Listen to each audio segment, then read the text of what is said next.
Bienvenue à Temps d'Impact. Je suis le pasteur Esther et je veux encourager quelqu'un aujourd'hui avec cette parole-là tirée de Romains chapitre 8, verset 28. Allons-y.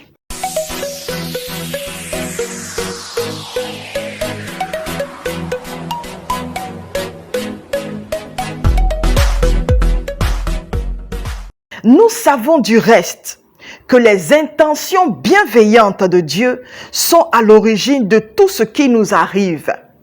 Dieu fait concourir toutes choses au bien de ceux qui l'aiment, car c'est conformément à son plan qu'ils ont été appelés au salut. Voici un message très important, un verset très important qui nous permet de pouvoir voir les choses d'une manière différente. Quand nous prenons la Bible et que nous la lisons, spécialement ce verset, à quoi est-ce que nous pensons spécialement? Quand nous planifions notre vie, bien-aimés, nous n'envisageons jamais la manifestation des blocages. Nous n'envisageons pas les échecs, les frustrations, le rejet, les incompréhensions, les manifestations persistantes de nos faiblesses. Les temps de solitude, les pertes, les pleurs, les déceptions et les péchés qui persistent, n'est-ce pas? Mais Dieu se sert de toutes ces choses-là. Il se sert de toutes ces choses. Est-ce que tu sais que s'il ne tenait qu'à toi seul pour planifier ta vie, tu n'allais jamais planifier reprendre une classe? Tu n'allais jamais planifier être bloqué quelque part. Ça me fait penser à différentes personnes qui choisissent de pouvoir faire un plan. Par exemple, un exemple très simple. La tour de Babel. Quand ils ont commencé à faire la tour de Babel, ils avaient une certaine vision. Qu'est-ce qu'ils se sont dit? On va aller trouver Dieu là où il est. Et ils ont construit la tour de Babel. Vous pouvez lire cette histoire-là dans Genèse chapitre 11. Ils ont construit la tour de Babel. Arrivé à un moment, Dieu a dû les confondre. Mais quand ils planifiaient de pouvoir arriver chez Dieu, ils n'avaient jamais planifié que non seulement que Dieu allait les voir, mais que Dieu avait aussi quelque chose de prévu. Dieu nous parle ce matin. Je ne sais pas par quoi tu passes, mais je sais une chose, c'est que Dieu, n'est pas fatigué de toi. Et que même le fait que tu aies des résistances, des retards, des blessures, des déceptions, et tu te dis, est-ce que ça vaut la peine de continuer? Je viens te dire ce matin, n'abandonne pas. Persévère, car la Bible nous dit que toute chose concourt au bien de ceux qui aiment Dieu. Est-ce que tu aimes Dieu? Si oui, tout ce que tu traverses, tout ce par quoi tu passes, concourt à ton bien. Essuie tes larmes. Ne regarde plus aux événements passés, parce que Dieu est celui-là. S'il a permis cette étape dans ta vie, s'il a permis que tu perdes ce parent qui t'est cher, qui te soutient, c'est parce qu'il sait ce qu'il a préparé pour toi en particulier. Ta vie est différente de quelqu'un d'autre. Ta vie est différente de ton voisin. Quand Dieu a permis que tu viennes sur cette terre-là, c'est pas parce qu'il a prévu que tu aies seulement des échecs, mais il a permis que tout ce par quoi tu passes t'arrive pour un but. Regardons un peu l'aveugle Bartimée, et j'y pensais hier. L'aveugle Bartimée avait ses parents. Il était certainement un enfant désiré, mais il est né aveugle. Et qu'est-ce qui s'est passé? Quand les disciples l'ont vu, ont demandé, mais lui là, maître, est-ce que c'est ses parents qui ont péché? Jésus-Christ a dit non. C'est afin que le nom de Dieu soit glorifié. Afin que le nom de Dieu soit glorifié. Donc la situation par laquelle tu passes, que ce soit la stérilité, que ce soit le divorce, que ce soit l'échec à l'examen, que ce soit le chômage, que ce soit la galère, que ce soit le célibat, que ce soit même une situation que tu ne comprends pas qui persiste, c'est parce que Jésus-Christ n'est pas loin.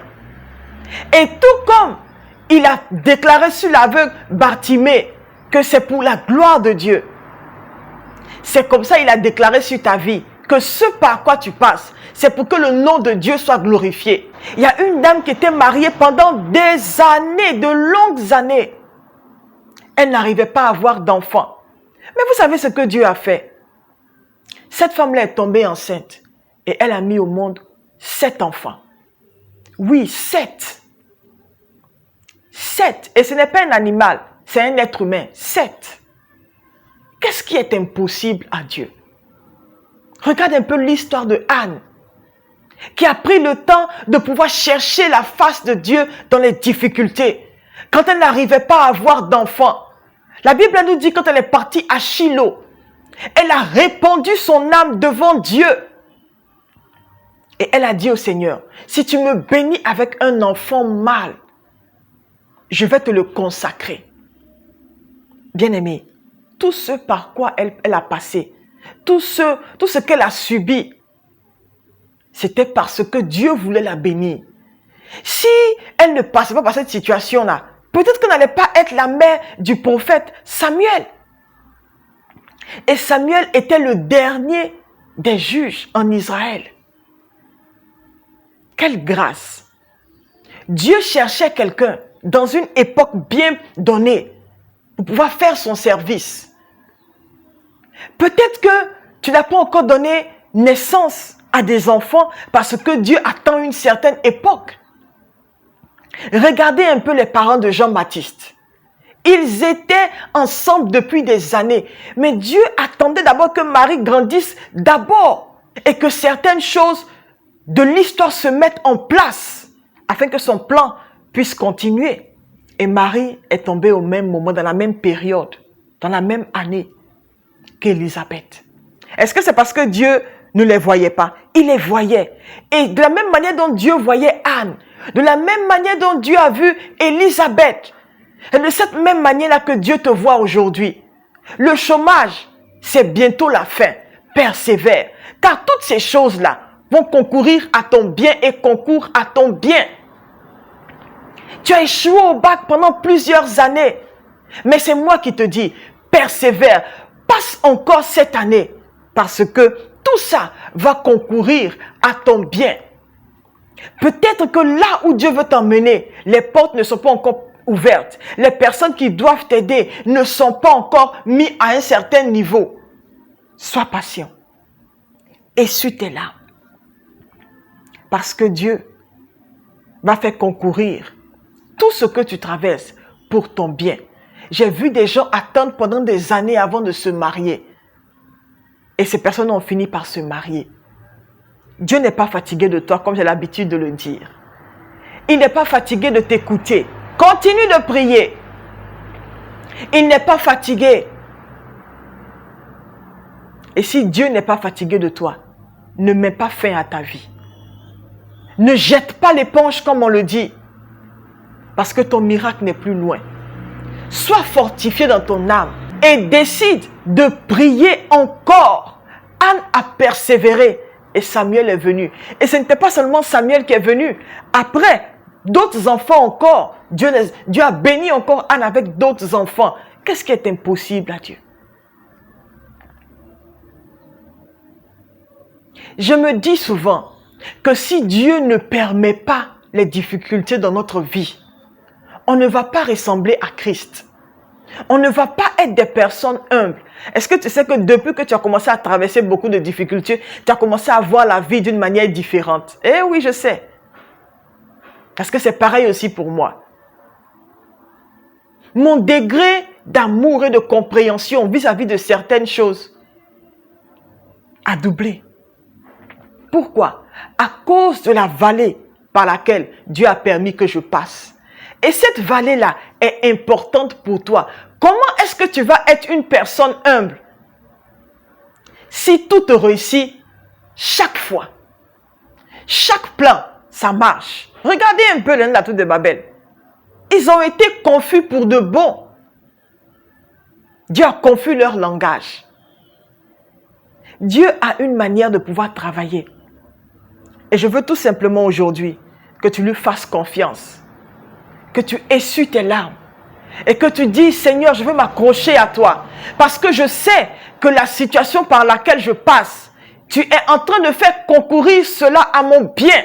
Merci parce que tu le fais. Merci parce que tu changes ma vie. Merci parce que tes plans sont meilleurs que mes plans.